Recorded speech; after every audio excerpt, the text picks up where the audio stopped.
Hello everyone, I request you all to go through the disclaimer first.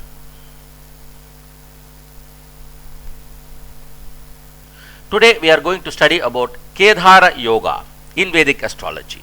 It is one of the most powerful yogas where an individual gets all the benefits from this yoga. Let's proceed. Kedara Yoga is nothing but a placement of the planets in an friendly house or own sign or an exaltation through which he gets all the benefits which he has to get in his own life for his development. Let's study in detail. Kedara Yoga in Vedic astrology. When all the planets are placed in 4 houses in birth chart, then the Kedara Yoga forms in an astrology. As far as this kind of results are concerned, then it will depend upon the placement of the planets in different houses. For example, if Mars, Sun, Moon, Ketu is in Aries, then Aries is the ascendant. It means the Lagna Lord in house number 1. Jupiter is in Cancer. It means in the 4th house.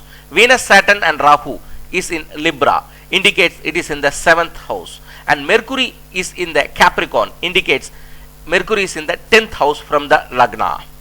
This will be the perfect combination for the Kedara Yoga, as all planets are perfectly placed in their friendly or in own sign. Let's see the results. The results are really good. One will hopefully, and he will be hopefully to get everything, and he will be generous by quality.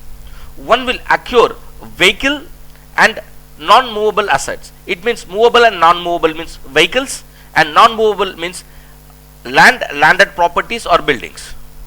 One will get financial help from his mother. The native's marital life will be good. The native will grow in his professional life. This is my website. I have given the link of the website in the description box. Anyone needs a consultancy service, they can reach through the link in the description box, or they can reach me through telephone, mobile, WhatsApp or Telegram. The number is 9282103960. Request you all to subscribe the channel, press the bell button so that you will be getting the latest information at the faster rate. Thank you very much.